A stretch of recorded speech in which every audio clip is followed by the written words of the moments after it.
corrections officers unions to all police organizations, you know, PBA, Police Benevolent Association. It's a joke, I don't even know why they call it that. And it gives them job security overall. You know, the court system, just having an endless supply of people, it gives them a lot of job security. So profit is obviously a very important part of it, especially in a system like capitalism where everything is profit driven and is made to be profitable. But I think the primary thing, even though profit is very important, the primary thing is actually social control of dangerous populations. And if you look at like the 80s and even now, but not really in the same way, but more like look at the 80s, Reagan era, talk about the drug war specifically. You know, it's been a big part of the boom of the prison population. You know, they coincide, they come very much hand in hand. It was initially launched by Richard Nixon as a culture war against the hippies. It kind of subsided under Carter, like he didn't really take up the rhetoric of it so much, even though he still let the policy continue. But then it wasn't until Reagan came into power where he really launched the drug war that we know today and really created a lot of hysteria around it and created what I see as the ideological justification for mass incarceration that exists today. Yeah, so the social control of dangerous populations were made out to be dangerous. You know, look at the 80s, look at the news, it's always people selling crack, everybody shooting each other, and this is, I mean, partly true, right? It was a bad time for everybody coming out of the Black Liberation Movement being destroyed by the counterintelligence program of the FBI, which had its stated goal as, let me see if I can find it, had as their stated goal neutralizing dissident groups. And that meant anybody who was against the Vietnam War, against the system of imperialism, which many people were at that time. You know, it was a time of crisis. And so basically they infiltrated and destroyed so many of these groups, national liberation movements against white supremacy. And so the drug war was like really coming out of that as a way. It's like a preemptive war. Like the drug war is a war on the community. It's a preemptive war. It didn't allow all these movements that were smashed to actually ever reorganize themselves. You know, it took 30 years for the prison boom, or for the boom of the prison population to happen, and it's only really in like the past 2 or 3 years that people are starting to take up this work against the prison industrial complex in seriousness and actually organizing around it. And so it really just shows how successful the US imperialist state has been in suppressing dissent.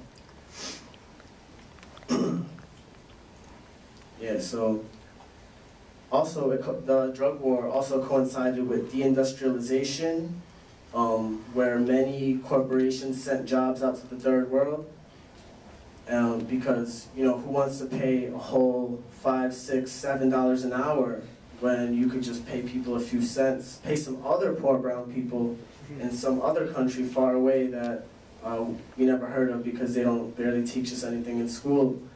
You could just send it out there, problem solved. Now we have a bunch of cheap clothes, cheap whatever. So yeah, it's like all these things came hand in hand, because then with that deindustrialization, there was no more jobs, you know, like factory jobs here in the US. So you ended up with all these pockets of people who are basically extra people in the system. There's nothing for them to do.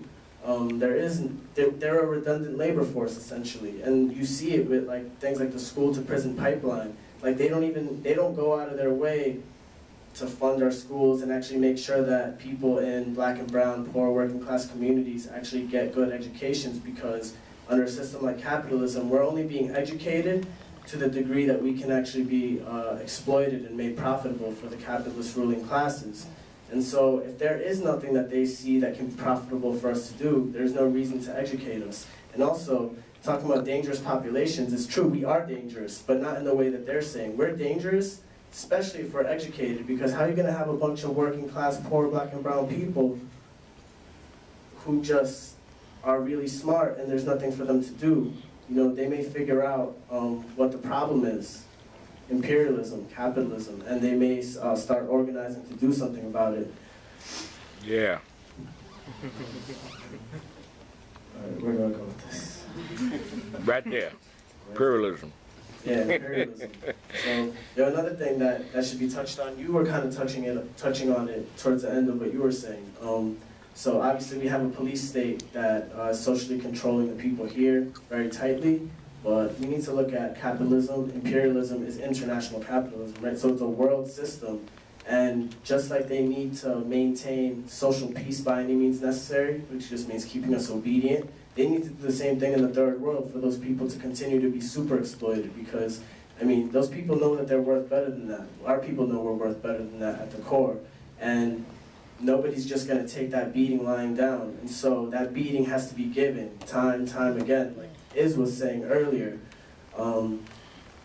anybody who's had a run-in with the police state, even on a petty level, just even a stop and frisk, maybe you get let go, even during that short amount of time, you see, you have no power, you have no self-determination in that situation. They could do as they please with you. And it's quite apparent. Anybody who's had to go to court for anything, a petty offense, even a ticket, it doesn't matter if you had work that day or what you had to do, you have to be there the time they say, and you got to be on time, and they tell you when you could leave. Also, what Iz was saying about violence in the community, it's like the same thing, whereas I see it as collective punishment that conditions us to fear the state, because it's not only the people that get shot, the people who get arrested themselves, obviously they're the ones who feel it most directly, but it's the families of these people, the little brothers, the little sisters, all the families, all the friends, everybody who heard about it, everybody who saw it happen. It's part of dehumanizing us and normalizing their violence towards us. It makes me think of a video that I saw on YouTube the other day that, I don't know, man, it made me shake my head. It was rapper Styles P, which I'm a fan, and he was asked why he's never written about his prison experience, or really he doesn't go really ever talk about it. And he said, well, you know, I only spent 2 years, so whatever, it's no big deal. Like, so many brothers have it so much worse. And so he didn't really seem to see it as a big deal. And then even later in the same conversation, he's talking about how the food tastes like shit, the conditions are horrible, just everything about it is just completely bad.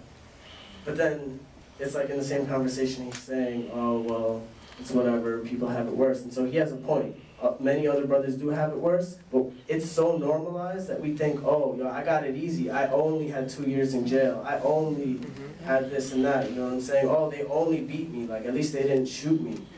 So, yeah, it's all part of dehumanizing us and keeping us in that mentality where we're still colonized, you know what I'm saying? We need to decolonize our minds, basically.